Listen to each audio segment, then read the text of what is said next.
Hi, it's Jonathan Howkins here from Guitar Coach magazine, and today I have with me Nick Benjamin, acoustic guitar maker. Nice Hello. to meet you then, Hi. Nick.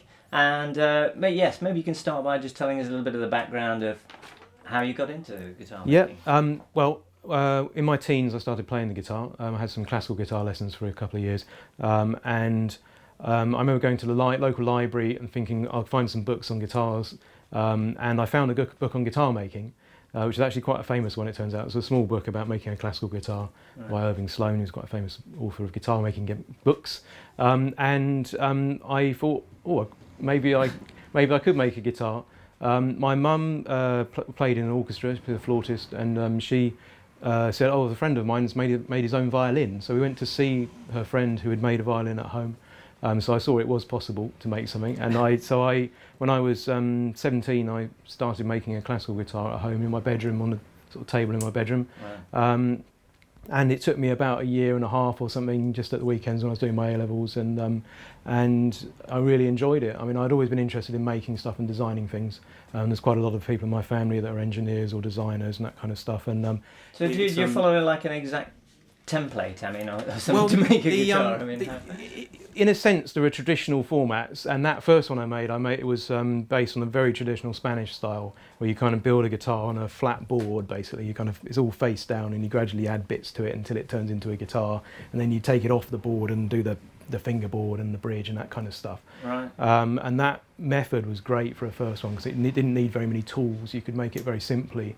So I definitely recommend the Spanish style for a first guitar. It's a good old-fashioned method that works very well. Later on, I started making steel string guitars and electric guitars, which require a bit more machinery sometimes for certain ways of doing it. Is that just because they need to be a strong? Well, it's a different tradition, but it also is things like extra strength in the neck. For instance, classical guitars, Spanish guitars, have very low tension strings compared to steel strings.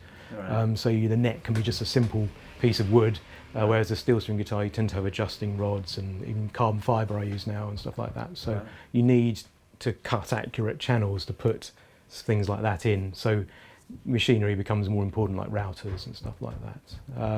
So my early experiments in guitar making were using very, very few tools, hardly any specialist tools. Now I use a lot of specialist tools, which enables me to improve the quality and to do things more accurately, and sometimes more quickly, but accuracy and quality is what I'm looking for in the way I'm building. Right. And so yes, that engineering sort of quality, because I was talking to you earlier and yes, saying as a guitar player, I think of as a maker. I think of myself as an engineer, if you like, making an object that maybe does a kind of an artistic function, sort of, but it's also a functional object that has to do a job. It's a tool for a musician to use,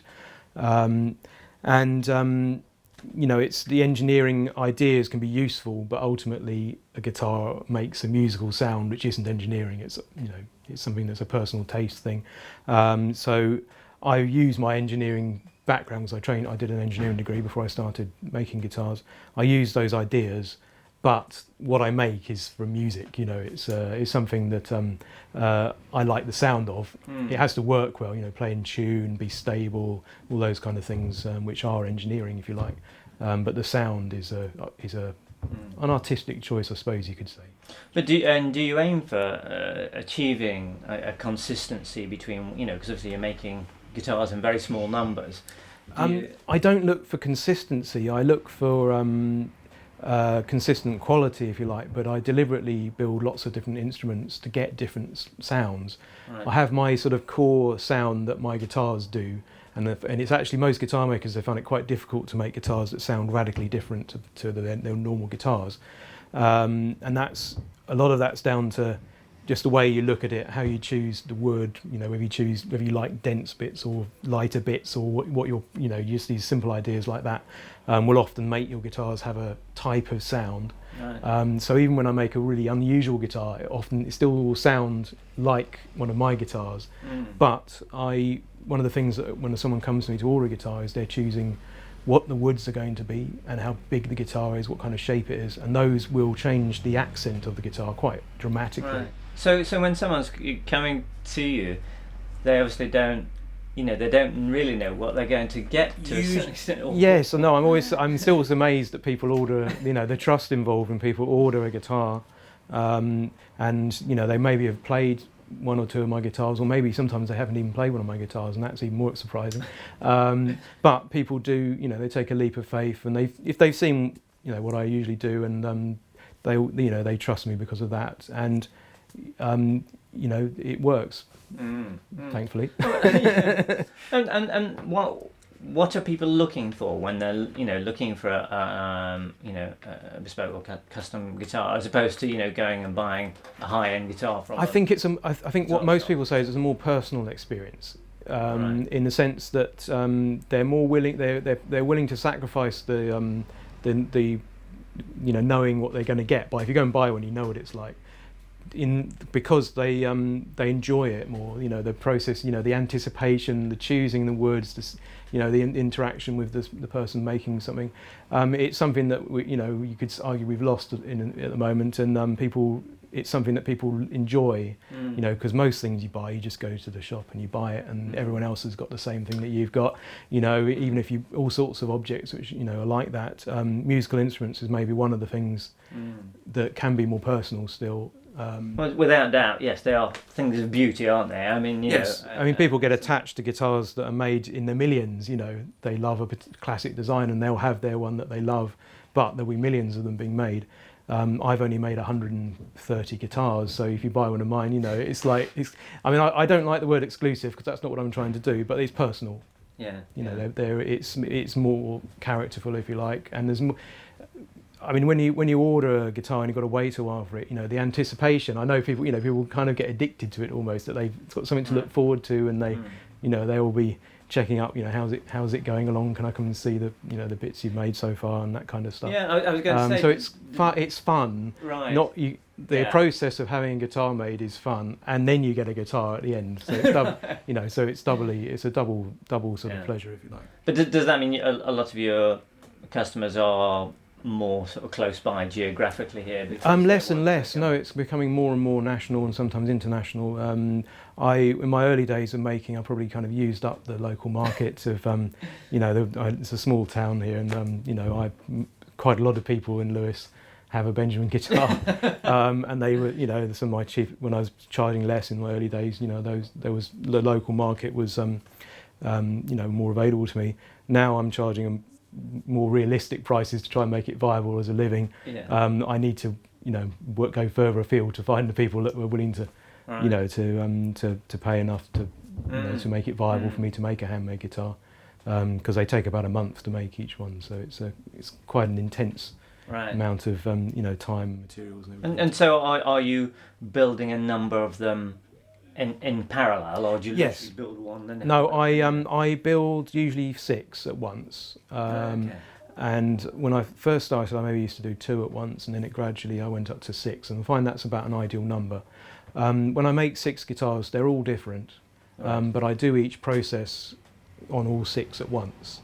And I actually find this improves quality of the instruments, because it, in a sense, gives me more practice. If you can imagine, if I do each process once a month rather than 6 times in one go, I actually get a chance to my skills improve. It makes a big difference, actually. Any more than 6, or then it starts to diminish because of the boredom factor. It becomes repetitive. But that number is ideal for me. Other makers do less or more. It just seems to work for me. I found my ideal number. So yes, making one at a time. It can make it makes it slower, but it also means it's more difficult, actually. And I think I can get better quality making more at once. So and in terms of the materials, you say people are coming to with different thoughts or ideas on that. Is there quite a range of different woods you can use, or is it quite the number? Huge. These days, a lot of the traditional timbers are becoming very scarce, or even the things like Brazilian rosewood are the controlled substances like ivory now. You can't. You have to have a certificate to use them, and the wood is registered and things. So people are looking for alternative timbers to the traditional ones.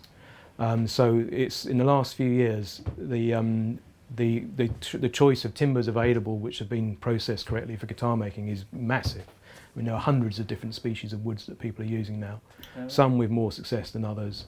I have various timbers that I use, like Cocobolo rosewood, for instance, which was never used until quite recently as a guitar wood. I use it all the time instead of other rosewoods that were traditional from the past. Yeah. And there's a lot of different types of spruce and things, for instance, which are being used, which weren't used in the past, and different types of ebony, all sorts of things. And unfortunately, it's a symptom of deforestation and overuse of resources, I'm afraid. Yeah. We've been forced to change timbers we've been using, and I'm happy to use new materials and new timbers. I'm in the future I'd be looking at maybe using synthetic materials partly to be able to make it possible to use non-tropical timbers and stuff like that. Right. For instance, using carbon fibre with native timbers, you can use the two to get some of the qualities of a tropical hardwood.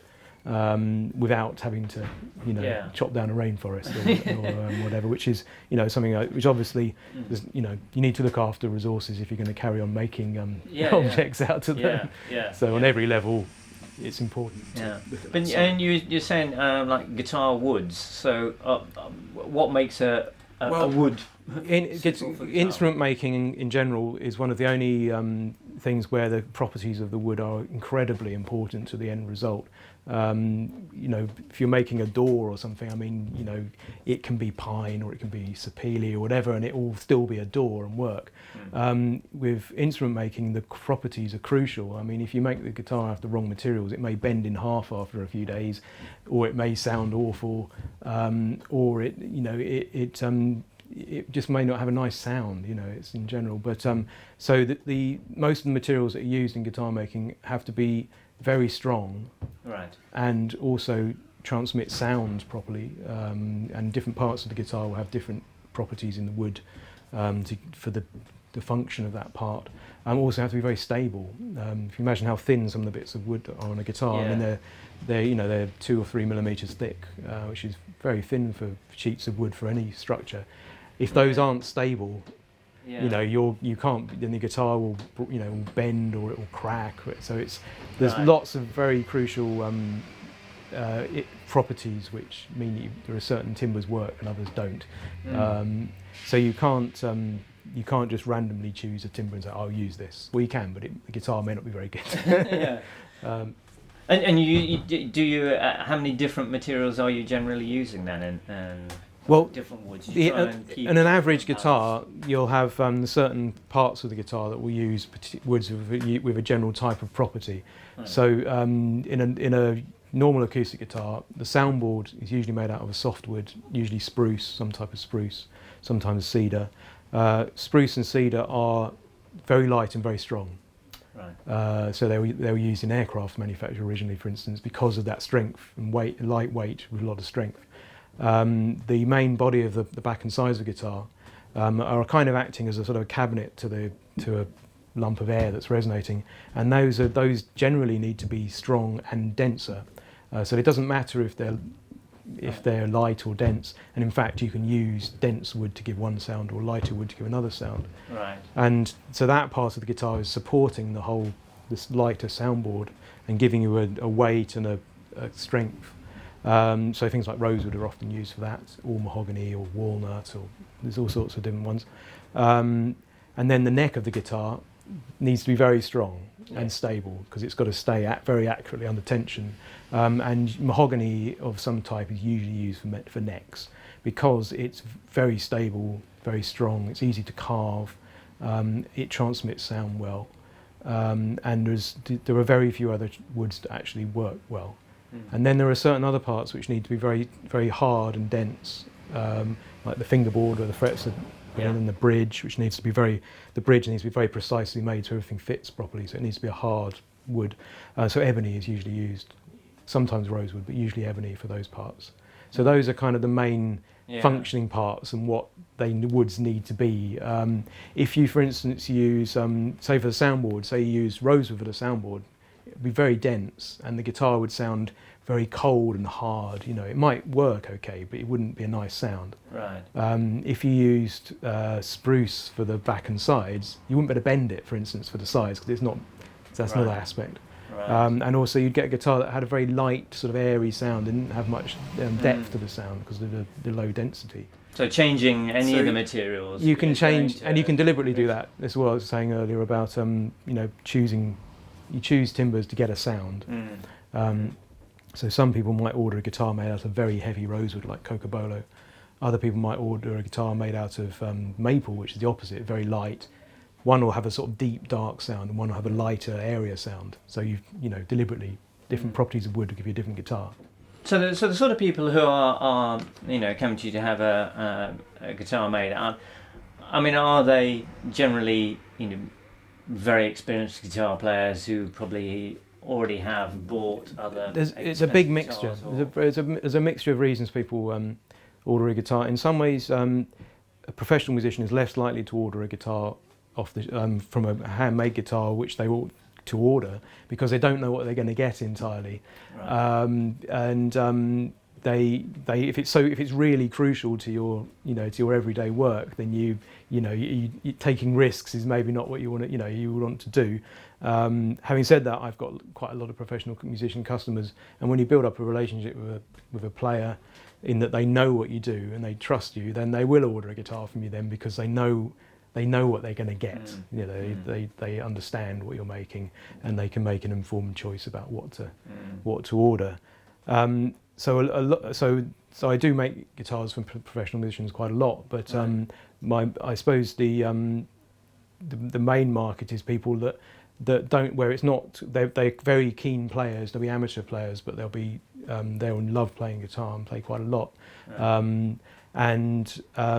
They're not relying on the guitar as a sort of an everyday tool. They're actually buying something deliberately to be interesting, and something that will give them a new sound, or able to explore a new type of music they're interested in perhaps. So those people are deliberately going for something that is different to what they've got and what they know, and they want something dramatic and exciting. So there's that type of customer, and there's the professional musician customer who probably go for something more ordinary in a way, something that's a known, not too dramatic, something that will do the job. So those are maybe the two sides of it. And I like doing both sides, making exotic looking instruments with more dramatic sounds, or everyday working instruments that are simple and plain and functional. So a bit of both is good, Yeah, but I guess, like you say, I guess what they're really getting is that probably a bit more of a unique experience and unique connection is the fact that it isn't one of hundreds that are there. They could just get another one. That instrument and their playing of it. That personal aspect, because when you write a piece of music, that's a personal thing. You're expressing yourself, or whatever you want to put it, and that's one of the reasons why people's guitars are very precious to them sometimes, although whatever musical instrument they play, is because they're using it to do something quite personal. So having an instrument that's also personal because it's made by somebody you met and you discussed it with is takes it out to another level, if you like. It's not a sort of object that you buy that becomes something personal to you. It's something that is, or even before it's been made, it's part of an experience, and it's part of a personal thing. On the other hand, my instruments, I'm very keen to make my instruments function as well as possible for professional playing.